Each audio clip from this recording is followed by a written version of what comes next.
Ça y est, l'anonymat est mort, ça n'existe plus. Si on parle de l'anonymat comme d'une possibilité de faire quelque chose sur Internet incognito, c'est fini, terminé. Il y a seulement différents niveaux. Par exemple, je peux vous laisser un commentaire anonyme sur les réseaux sociaux et vous, en tant que personne physique, vous ne saurez jamais qui je suis. Mais le réseau social peut le savoir, le gouvernement le peut aussi. La plupart des citoyens ordinaires ne se rendent pas compte que ce qu'ils publient sur les réseaux sociaux ou quelque part sur Internet, il reste pour toujours. C'est le problème fondamental de l'espace numérique. Il ne peut être résolu. Un jour ou l'autre, il y aura une fuite. Il faut juste s'y préparer. 9 personnes sur 10 paniquent si elles font l'objet de chantage sur les réseaux sociaux. Les autres contactent rapidement les services de support du site VK. Tout est vite supprimé et le problème est réglé. Une sextape de la blogueuse Insta Femelle a fuité sur Pornhub récemment. Il s'est avéré ensuite que personne ne l'avait hackée, qu'elle avait organisé cette fuite elle-même. Normalement, quand il s'agit de choses intimes, on ne recourt pas vraiment au chantage. Des trucs comme Shkurnadzor, des groupes de ce genre sont très populaires. Des gars y publient leur chat avec ce genre de photos. Mais encore une fois, il ne s'agit pas de chantage, plutôt d'une tentative de se la jouer.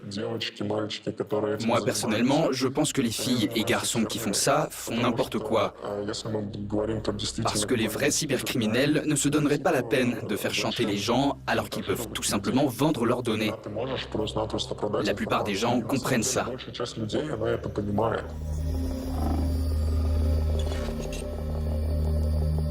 Pour ce qui est de la confidentialité, je pense que tout ce qui est mis sur les réseaux sociaux doit être perçu comme quelque chose qui aurait été publié sur un mur. Ça émergera tôt ou tard. Tous ces chats Telegram. Vous avez un téléphone ou vous avez un chat secret. Si l'autre personne prend une capture d'écran, vous le saurez. Mais au lieu de prendre une capture d'écran, la personne peut faire une photo de votre chat avec un autre téléphone. Et voilà, un dialogue a lieu entre deux personnes. Et on ne peut pas vraiment faire confiance à l'autre. Les services existants pour lutter contre cette paranoïa sont un business très sérieux. On vous vend des appareils protégés, mais en fait, les appareils protégés, ça n'existe pas. Je ne peux pas vraiment vous dire. En ce sens, je suis quelqu'un d'ouvert. Et en fait, être ouvert, c'est aussi se protéger. Tout le monde finira par être hacké tôt ou tard. Et il faut être prêt pour le jour où ça aura lieu.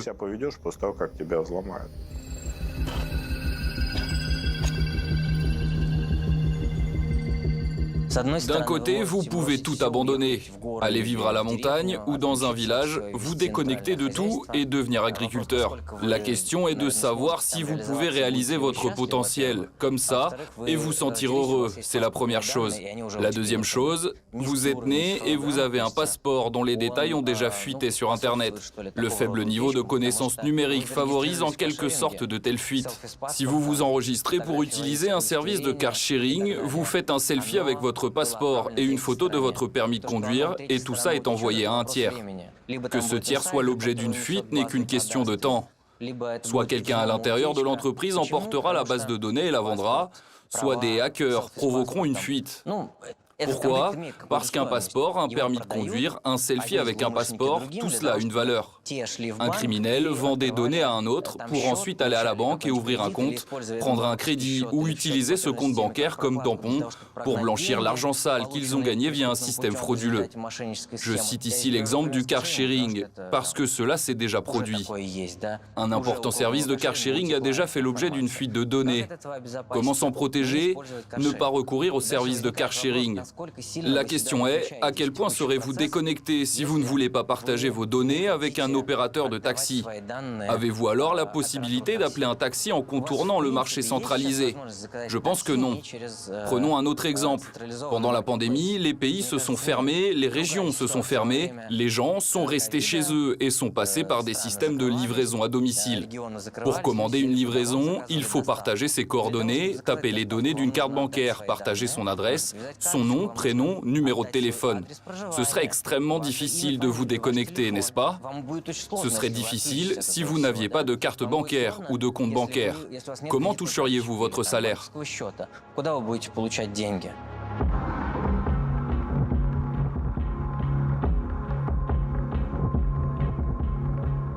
En théorie, vous pourriez bien sûr vous faire disparaître d'Internet. Vous jetez votre téléphone portable à la poubelle, vous supprimez vos comptes de réseaux sociaux et fermez votre compte bancaire. Voilà.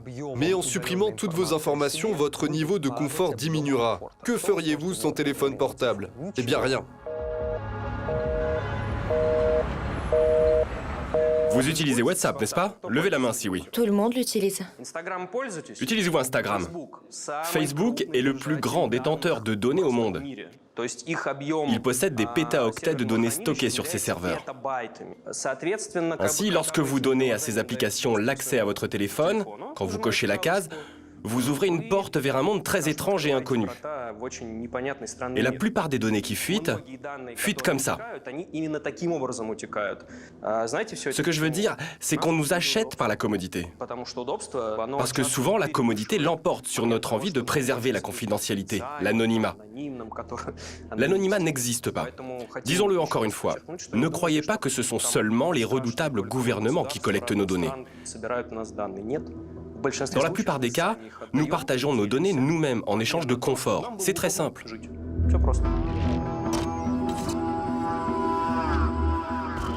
Facebook est le premier à avoir été pris en flagrant délit de divulgation de données personnelles. On peut toujours lui en acheter ou les faire fuiter. Facebook a maintes fois été attrapé en train de vendre des données publicitaires à n'importe qui.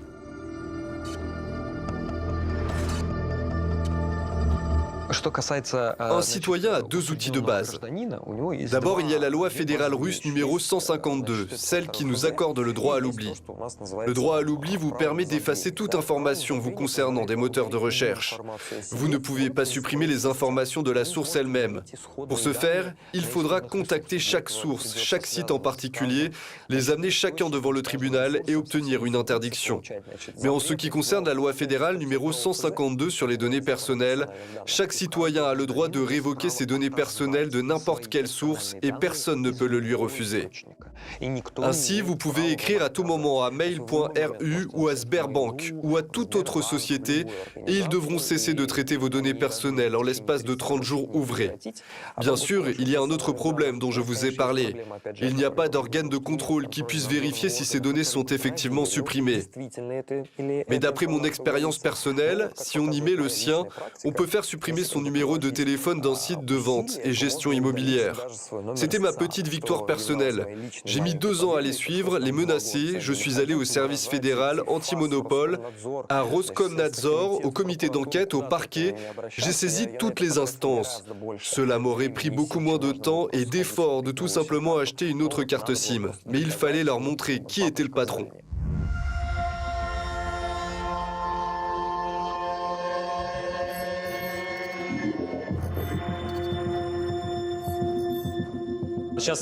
Il y a un petit problème technique avant de continuer à filmer.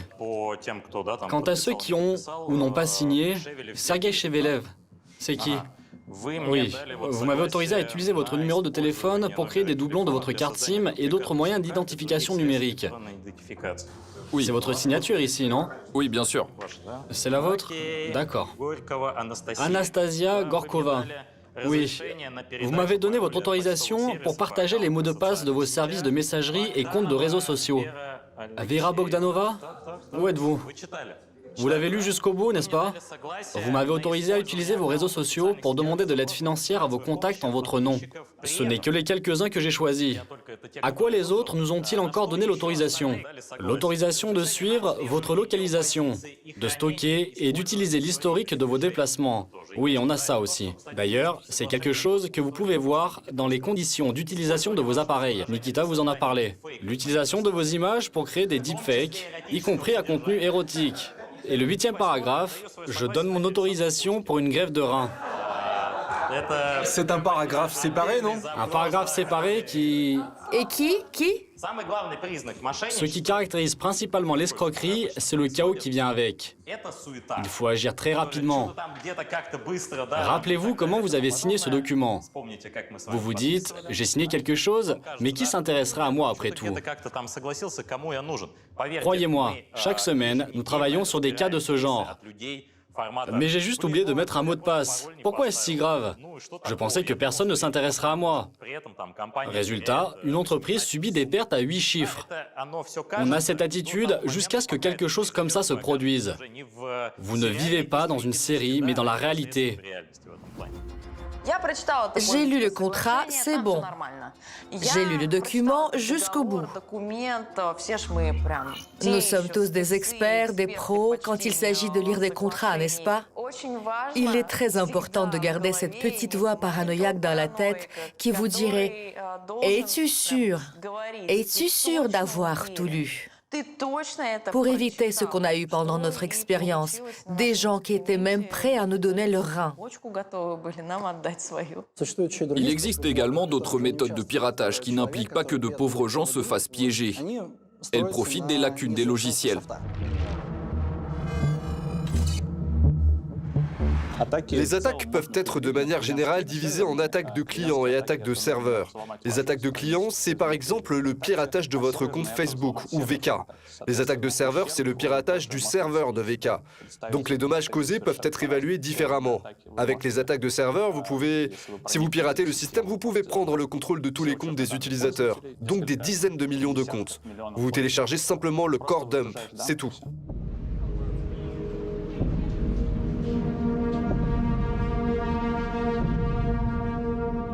En fait, ce qui est intéressant, c'est que c'est une histoire à deux faces. Les bases de données peuvent être à l'intérieur d'un serveur ou en dehors. Grâce à certains outils, nous pouvons voir quelle version d'une base de données a été touchée.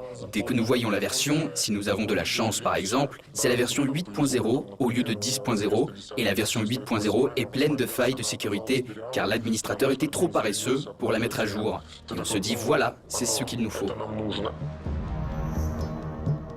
Si on voit que ça ne marche pas, mais qu'on veut vraiment accéder à cette base de données, on commence à rechercher quiconque vend des vulnérabilités, des versions actuelles par exemple. Bien sûr, cela coûte pas mal d'argent, mais une telle possibilité existe. Il existe des vulnérabilités dites zero day. Personne n'en sait quoi que ce soit. On vient de les découvrir et les bases antivirus n'ont rien sur elles.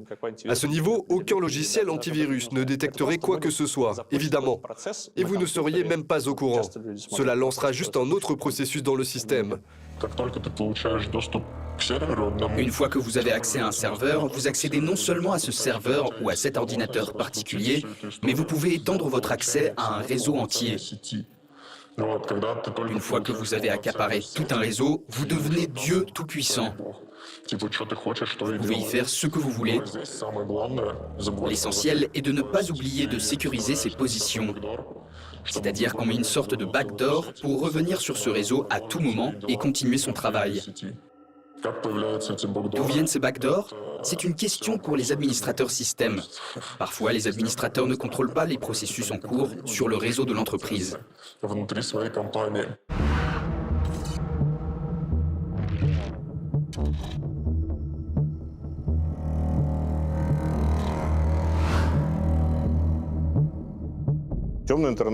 Le Darknet est beaucoup plus grand en termes de volume d'informations que l'Internet normal, où nous naviguons quotidiennement.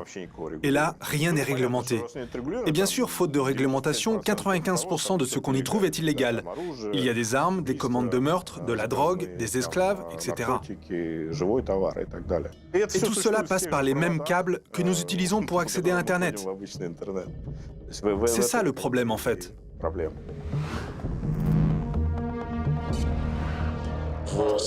Sur le réseau qu'on appelle en gros le Darknet, on peut trouver pas mal de choses. Je ne parle pas de drogue, on peut en trouver sans aller trop loin. Et au fond, généralement, on peut croiser des personnes qui sont dans la sphère informatique depuis très longtemps. Des personnes qui achètent et vendent directement des données. Gagner de l'argent en vendant des trucs illégaux, de la drogue, des armes, n'est pas aussi excitant que de collecter des informations sur les gens, par exemple. Que ce soit quelqu'un d'ordinaire, par exemple votre voisin qui vous embête, ou une personne importante. L'essentiel, c'est de se rendre compte qu'il n'y a rien de secret dans ce monde. La seule question, c'est combien vous donnerez pour cela. Ceux qui achètent ces informations sont soit d'autres hackers qui peuvent aller plus loin et utiliser ces informations pour d'autres attaques, soit des entreprises ou des personnes qui font dans le vol d'identité. Ils peuvent réunir les informations reçues avec d'autres bases de données et les revendre à un prix plus élevé. Cela coûtera plus cher qu'une base de données ordinaire. Les hackers décomposent la base et en prennent certains éléments pour les vendre en tant que nouveaux produits. Un volume peut être plus petit, mais à un prix plus élevé. Prenez par exemple la fameuse fuite de Joom. Une énorme quantité de données personnelles ainsi que des numéros de cartes bancaires ont été divulgués. Pour que ce soit plus clair, personne n'a intérêt à vendre la base qui a fuité sous le nom de Joom pour en tirer profit. Cette base de données est découpée en bins de cartes bancaires, puis vendue 10 fois plus cher en tant que base de données qui aurait fuité des banques. Normalement, on vend soit une base de données, soit l'accès au réseau. Pas à la base de données, mais au réseau. Donc on vous vend la possibilité d'obtenir ce que vous voulez. En plus, on vous vend la possibilité de vous connecter à ce réseau par vous-même et d'en télécharger des données. Les bases de données sont relativement bon marché. Si on parle de la Russie, vous pouvez facilement acheter une bonne base de données à partir de 100 000 roubles jusqu'à 300 ou 400. Ce sera une bonne base complète, portant normalement sur quelques millions de personnes. Ce ne sont pas nécessairement des utilisateurs de réseaux sociaux. Il peut s'agir de retraités, de jeunes ou d'adolescents qui viennent d'obtenir leur passeport. Ils forment une base de données et on peut utiliser ces données plus tard. Il y a aussi des gens qui peuvent facilement créer un faux passeport en utilisant ces données. Ils créent de fausses identités. Vous pouvez imiter une personne avec relativement peu d'informations la concernant et qui, en effet, sont faciles à obtenir.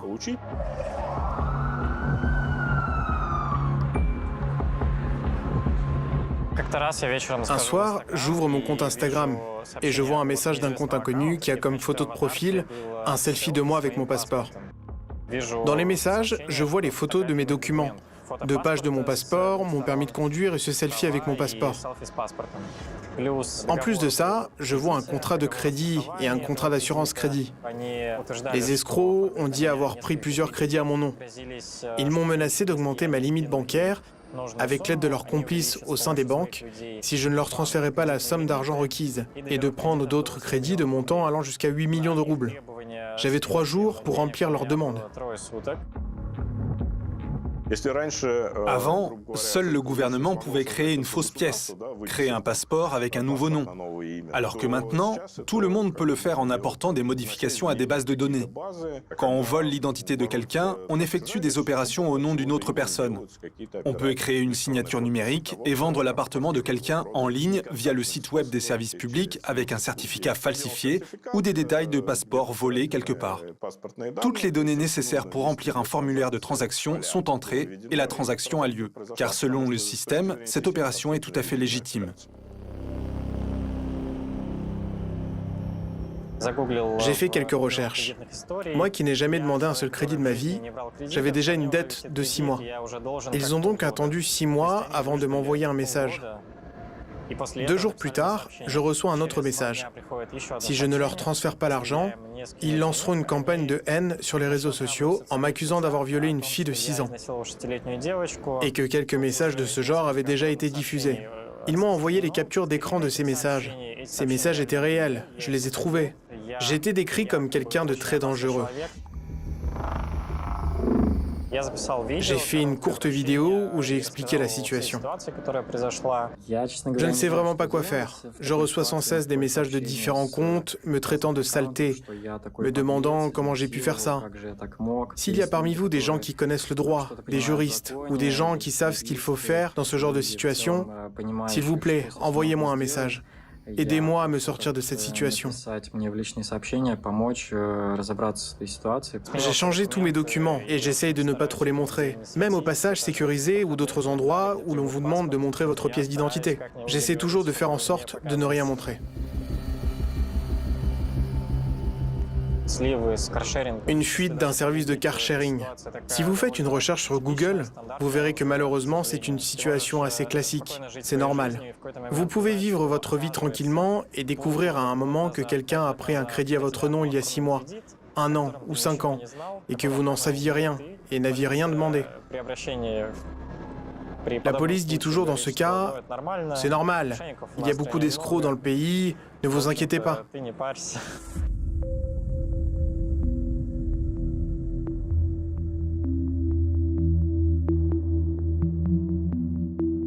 En fait, nous vivons aujourd'hui dans un monde magique.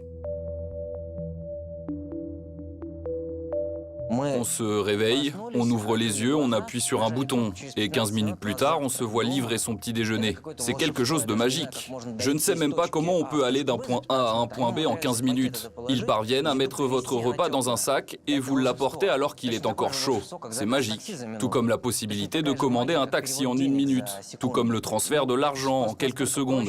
Tout est tellement plus facile que la majorité absolue des consommateurs se fiche complètement de savoir si leur passeport a fuité sur Internet ou non.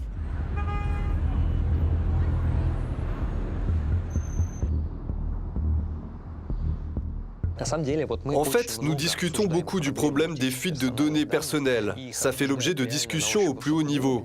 Mais le citoyen russe moyen ne s'y intéresse pas du tout. Jusqu'à ce que quelque chose de grave ne se produise.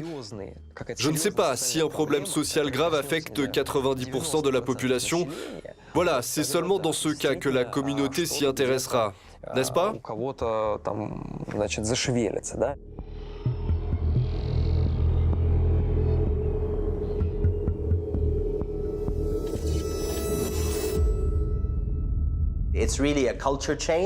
Au fond, il y a un énorme changement dans notre culture et une prise de conscience des risques qui existent dans le cybermonde.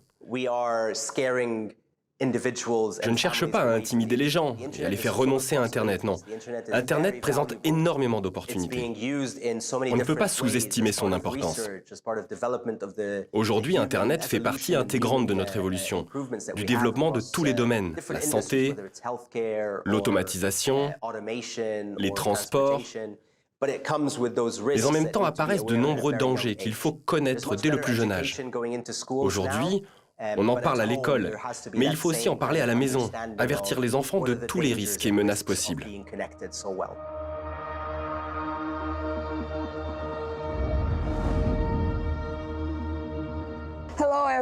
Aujourd'hui, nous allons parler des tendances de la cybercriminalité. C'est un sujet extrêmement important car ces 10 dernières années, le nombre de cybercrimes ne cesse de se multiplier dans tous les domaines, dans toutes les sphères. Il est donc vraiment important de connaître les dernières tendances pour savoir protéger les entreprises et organisations contre les cybercriminels. Je voudrais vous en parler.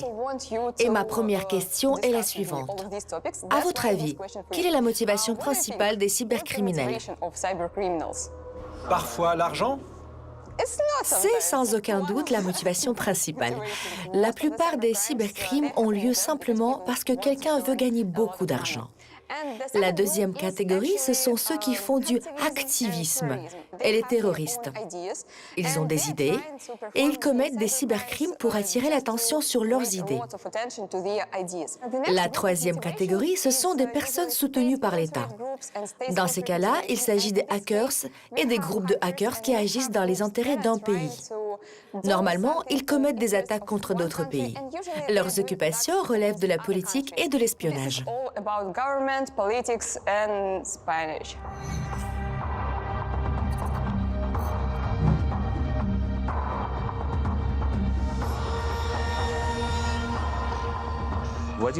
En 2011, l'Union européenne et les États-Unis ont déclaré que le cyberespace était une autre zone stratégique comme la Terre, l'eau et l'espace. Si